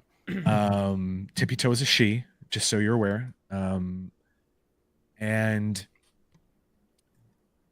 this was a big deal for Doreen because earlier I talked about this empathic link. So it's like Monkey Joe could read, like read. Tippy Toe can't, but they're able to understand each other fully, fluently, whether it's in English, whether it's in Squirrelinese. So yeah, there's that. She becomes the nanny for Luke Cage and Jessica Jones when they join the Avengers again, and looks after their daughter Danielle. And then later in the future, I'm hopping around a lot here. She serves on the same team as an alternate version of Danielle who comes from the future. She inherits both Luke Cage and Jessica Jones's powers, and she is the Captain America of 20XX. Whoa. Nice. So yeah, that was a good book. That's US Avengers, led by Sunspot, which is a quick read, 12 issues. But that's the big stuff. I wanted to talk about some comics and keep that brief. So there are some Infinity comics with her on Marvel Unlimited, which you can read, which are not serious. She's a meme. Her nickname is the Unbeatable Squirrel Girl, and all Marvel gives all of their characters ratings out of 7. So it's like speed, power, strength, intellect, all that type of stuff. 1. She's a 7 out of 7 across the board. That can't be true. Like, who's doing this? Did she write rating? that herself? Go check out marvel.com. And it's just a meme. Yeah. Well, she's the unbeatable Squirrel Girl, Kent. I will. Is she mega level? Well, I guess it would be mutant, right? She's not a mutant, right? A mega level squirrel. Let me run through the list of people she's defeated real quick. Dr. Doom. Did she? Mandarin. Did she? MODOK. Thanos. Deadpool. Wolverine. Fing Fang Foom. Baron Mordo. Korvac. Ego the Living Planet. Kraven the Hunter. Hawkeye. Spider-Man. Sam Wilson. Captain America. Black Widow. Flash Thompson. Venom. The Punisher. Magneto. King the Conqueror. But did she? Because I read some issues with these specifically, and these are not like defeats. Some of these are biased. So her debut was Marvel Superheroes number 8 in 1990. So this was basically a collection of all of these, what Marvel calls inventory stories. So like we talked about earlier, 1 or 2 pages that were meant to go at the back of other books, just fill in stuff. And so she appeared in one of those. She joined the Great Lakes Avengers in Great Lakes Avengers number 2. That's in 2005. And the team's a mess. They're a mess. That's got to be on Unlimited, isn't it? Great Lakes Avengers. It should be, yeah. And then she specifically defeats it. This tells you like the level of threat it was. She defeats MODOK and Thanos in the same issue. It's GLX for Great Lakes X-Men, GLXmas special number 1 in 2006, while picking up eggnog and toilet paper for the team. My blood is boiling. The only issue that I liked with her in it, that I liked the art and it seemed like she was a really cool character, was New Avengers number 15. And so this is during the 2010 run. This is from the Fear Itself run. So this is when she is nanny to Danielle Cage. And at the beginning of the fight, she's sitting with the Avengers because, you know, the bosses are there. She's taking care of the baby, and the Avengers are sparring. Iron Fist and Wolverine going at it, and they're like, "Hey, Squirrel Girl, jump in and fight Wolverine." And she's like, "Come again." But they're like, "Yeah, you defeated Doctor Doom. You defeated Thanos. Like, this isn't a big deal." And she's like, "Okay, fine." And so Wolverine starts to go a little hard, and basically, like, you know that thing in movies, like the character takes a big hit and then they come back up and their eyes are a little crazy and they're like, "You shouldn't have done that." And like, he basically hits her. She turns around. He's like, "You never turn your back in a fight." And she goes something to the effect of, "Take your own advice." And the panel is just this dark cloud of like hundreds of squirrels that descend upon Wolverine. And it makes the Avengers saying, "Stop, stop, stop, stop, stop." And she's like, "Sorry, I lost my cool." But this is like the real this is like a serious comic book art style. And so it just looks really epic and really fun. And the second half of the book, she's across town, and this whole event is about the Red Skull's daughter, Sin, basically unleashing this giant evil upon the world, and Nazi robots invade New York City. And so she sees all these robots flying in the sky, and it's just this really cool cinematic moment when she's like, "Oh no, I have to get back. I have to get back to the baby because I know the Avengers are going to need to go handle this." And so she has to she takes the rooftops and she's like running as fast as she can. And she's getting targeted by these bots because she's like on the roof and they can see her and they're firing at her. But she just keeps telling herself, "No, I have to get back to the baby." And it's really cool sequence where she gets back. The Avengers are, we cut to Avengers Mansion and they're like, "We have to go." And Jessica Jones is like, "No, but the baby, I can't just leave it here with the remote." And they're like, "Where's the babysitter?" And they're like, "We don't know." And like, you hear the door open and slam, in comic book sound effects. And Doreen is just standing there slumped against the door, like bleeding and battered and bruised. And they're like, "What happened?" She's like, "I'll be fine. Get out there. The world needs the Avengers."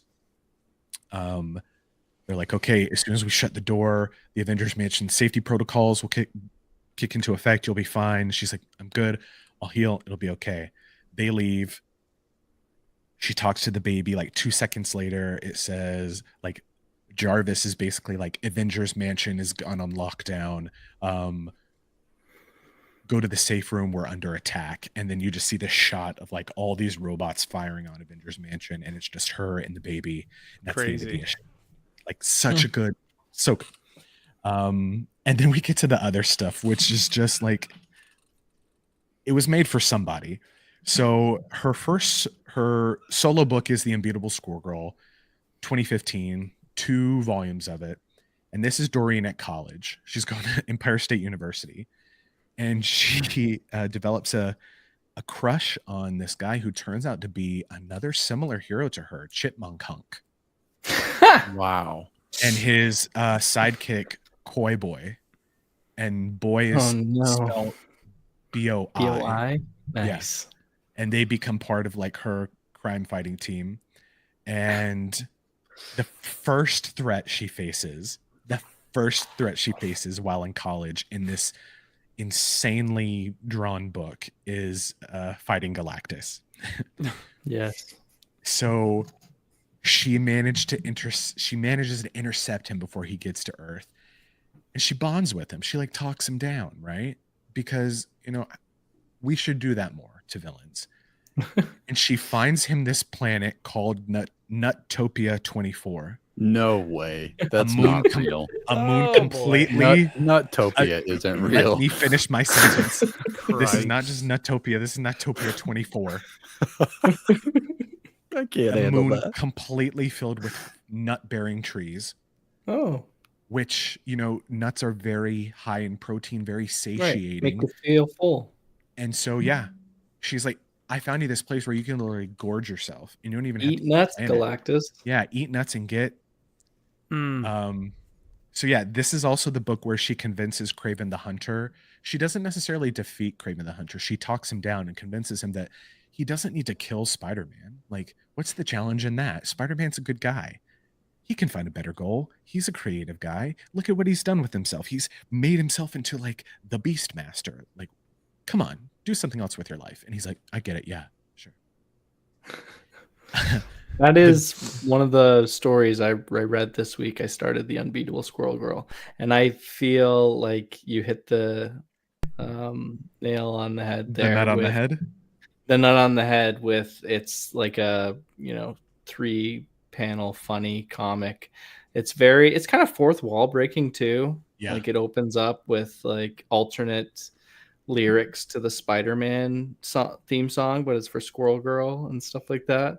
And then she's talking to the guys at college, and then I didn't get past the galactic part, but she did take on Kraven the Hunter, and then it kind of set up the galactic thing. But she's bickering with Tiptoe, and they're not allowed to have pets in the dorm, and she meets her new roommate, and she's got a pet cat. She's like, I thought we were supposed to have pets in the dorm. And it's very like different than it's not made for me comics. No. Just real quick, just to summarize the second volume, she goes up against this villain known as Iron Ring, Melissa Morbeck, who is a rich woman whose family has been obsessed with learning how to control animals for generations, to the point where it's kind of driven her to this mania. And basically across this book, they're fighting against each other. And the final confrontation happens where? Central Park, in the woods. And basically she outfits all of these villains who hate Squirrel Girl in Iron Man suits. And you think that Squirrel Girl is going to go down because it's just not looking good, until Galactus teleports in all the villains she's helped reform, and they start fighting in Central Park. He even shows up at the end of the book to help turn the tide of battle. Galactus himself showing up for his main gal, Squirrel Girl. Wow, jeez. And that's the second volume of her comic. She also has 2 novels, The Unbeatable Squirrel Girl, Squirrel Meets World, and The Unbeatable Squirrel Girl, Too Fuzzy, Too Furious. And that, my friends, is Squirrel Girl. Wow. Lot going on with Squirrel Girl. I think there. She is either the greatest hero of all time in terms of taking all the villains down, or she's just a crazy meme, right? I guess, but yeah. Definitely. Yeah. Hey, the Great Lakes Avengers, that storyline you said is hilarious. So I definitely want to read that of her teaming up with him, because I could just see her like stars in her eyes, like, you're in the Avengers and you want me to be in the Avengers too? Yes. I feel like it would make a great animated show, like Harley Quinn on I Max could see right that. now. Yeah. Like a little irreverent, a little, more adult. But that's very much not Squirrel Girl. She doesn't like to swear. She doesn't like people who swear. That's awesome. I can't get past Nuttopia, man. Yeah, 24. Nuttopia is wild. I can't wait for like the Squirrel Girl Thor costume where like she raises the hammer and she's like, for Nuttopia. Well, there you go. There's all that Squirrel Girl lore. We got another email. Or I'm sorry, this was a message over on Spotify. This is from Junior Jones. And he said, hey, please, can we have magic lore? She is sorceress, or is she sorceress supreme of something? Also, I'm a Lord Magic, and I want to know who she is outside of the game. Loving the pod. Good luck with this one. Mattam, spelled M-A-T-T-A-M, Lorelock. So, yeah, we're doing some magic lore next week on the show. So look forward to that. All right, let's move on here to our final segment, the part of the show where we get you involved that we call What Ifs.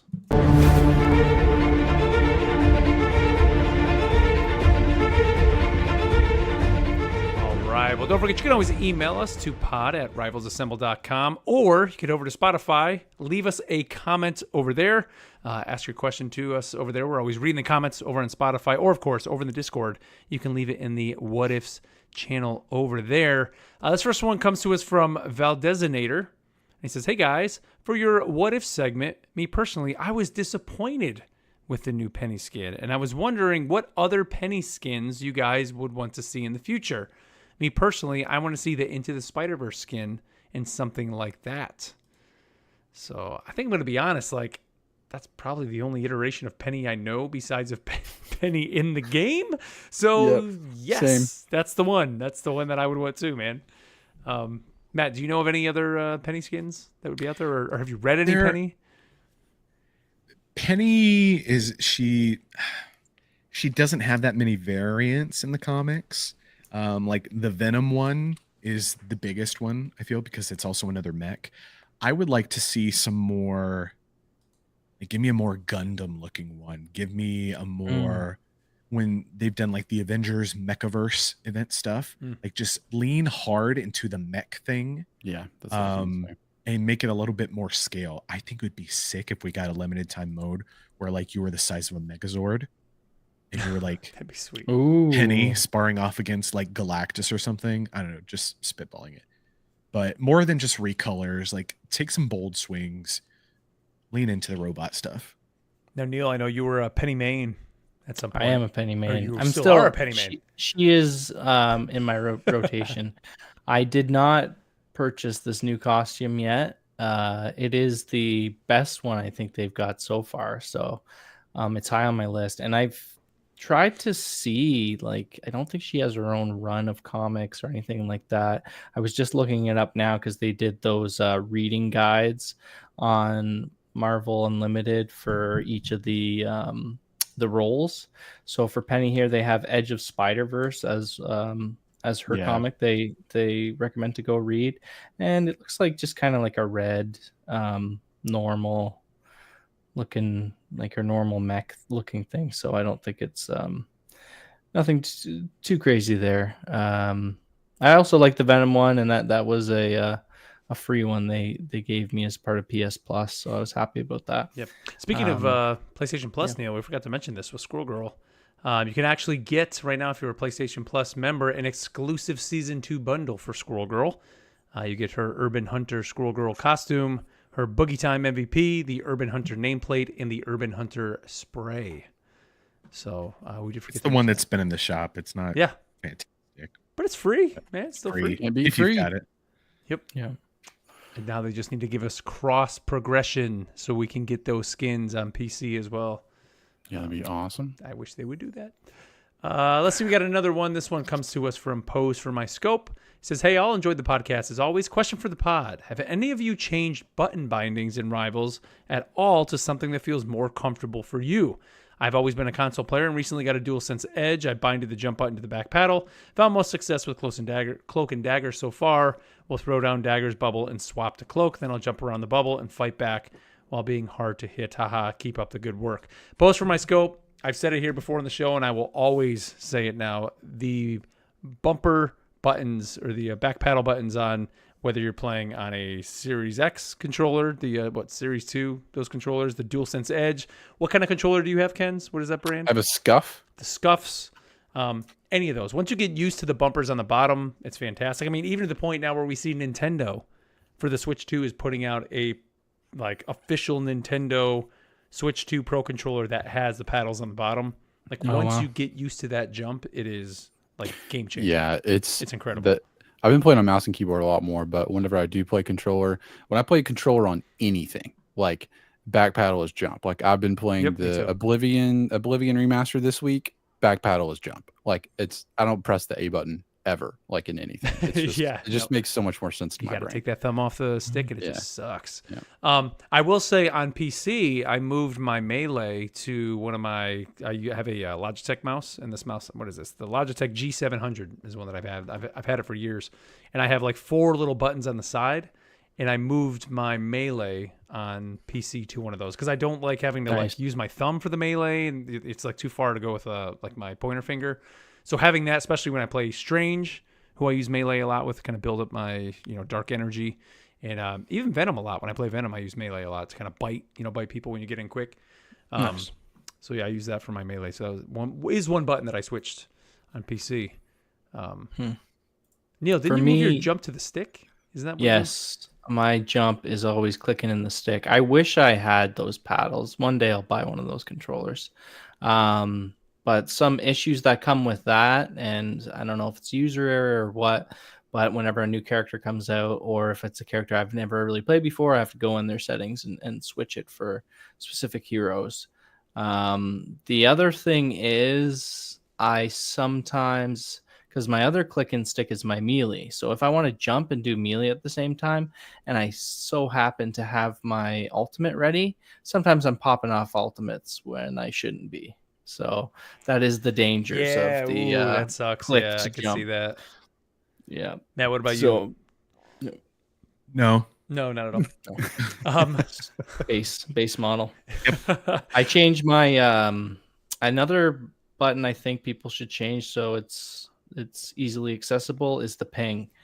So I've changed that, and my X on PlayStation, instead of it being jump, is now my ping, and I'm just using that quite a little bit because it helps people know where the enemies are. That's actually what I use one of the other back paddle for on the left is to ping. So Overwatch, Rivals, and again, I mean even like Call of Duty, any of the games that has a ping in it, I always set it to that. That's my left. So I know some people like to have crouch or sprint or reload. That's what mine is crouch. Yeah, no, I have my ping on there because it's just easy then to just like quickly look, boom, hit it, and just keep moving.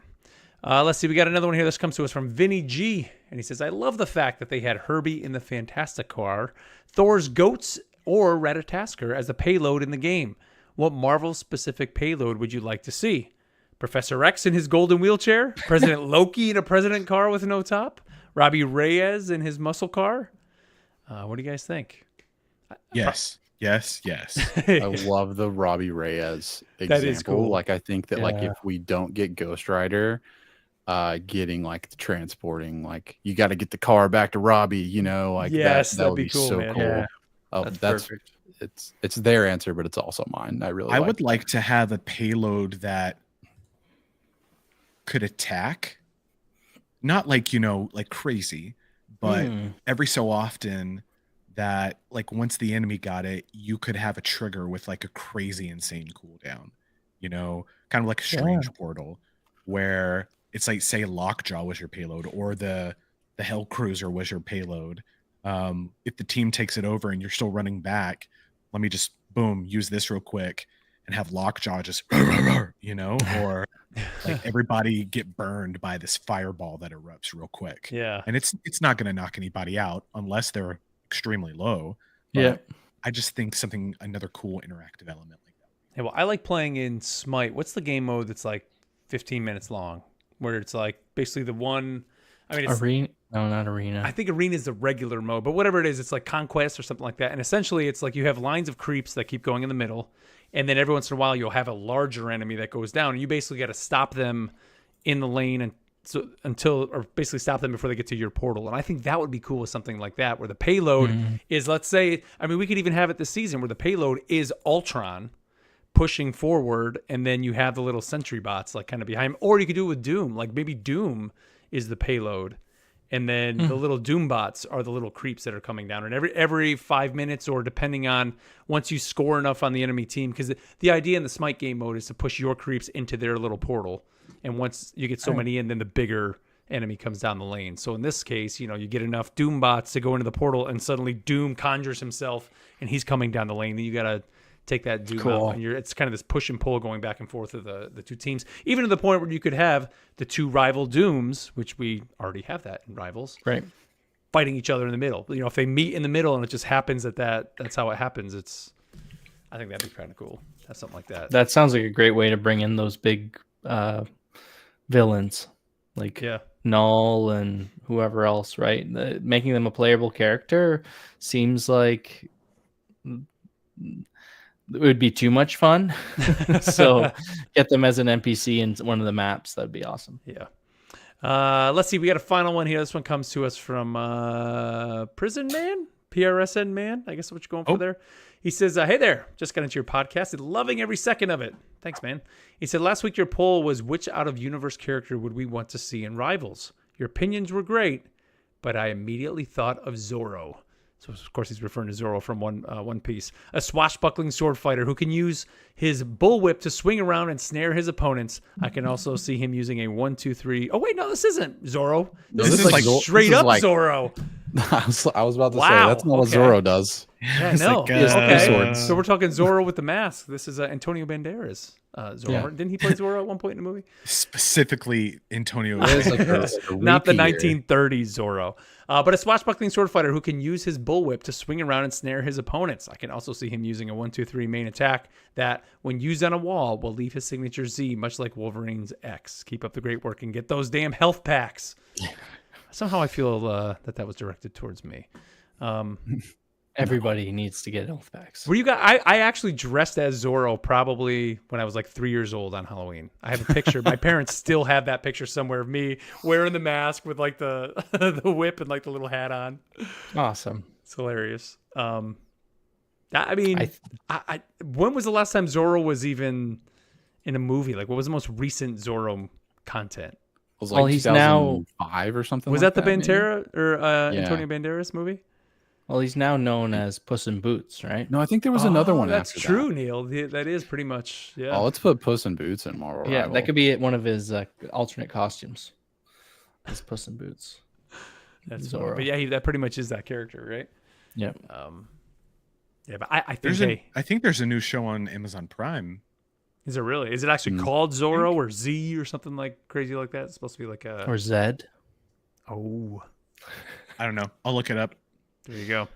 But awesome. That was a good one, Pierce. I mean, you got me. At first, man, when I first read Zorro, I was like, oh, it's just, he's a sword fighter. He's Zorro. Zorro with one R. I saw the number 3, and I'm like, he's got 3 swords. It's fine. Definitely not One Piece. But all right, guys. Well, that's going to be it for us here again. If you want to reach out to us, you can do so either by emailing us to pod@rivalsassemble.com or hit us up over on Discord. You can leave us a what if question over there, or over on Spotify. You can leave us a comment. Again, go to rivalsassemble.com. You can find all our socials over there and ways to get in contact with us. Don't forget also, if you want to help support the show, you can do so by joining our Patreon at patreon.com/rivalsassemble. $5 gets you to become a true believer, gets you that exclusive Discord role of true believer. You also get MCU recap episodes every 2 weeks on Mondays. You get our solo episodes every Wednesday, and the Retro Game Club episodes for now, kind of in between, but we'll see if we're going to be doing some more of those. And this week, Iron Man 2 coming up this Monday. So if you want to hear our recap on Iron Man 2, you can hear that there. Anything else you guys want to throw out here at the end of the show before we wrap this one up? What's our challenge this week? We're doing Mantis, right? Mantis. Right. If you want to play along, get out there, play 10 Mantis matches. Play your 10 Mantis games. Send us your clips. Yep. Yeah. And your stats. Yep. And some tips. Any tips you want to give us? Tips. Yes, please. Tips. And snacks. Yeah. And snacks. I'd take some snacks. Always good for snacks. But All right, guys. Well, that's going to do it for us here this week. Again, big thank you to everybody who tuned into the show, whether it's live on YouTube or Twitch, over on iTunes or Spotify. Thank you guys so much. And until next time, we'll catch you later. Peace. For Nutopia. Woo! All right. Good deal. Every day we stray further from God. I think that was like 150, maybe 145, something like that. That was a short one. Yeah, a little shorter. All right, streamer, we're gonna kill it there because we're actually going to record the Iron Man episode now. So we appreciate you guys tuning in, and until next time, we'll catch you later. I got.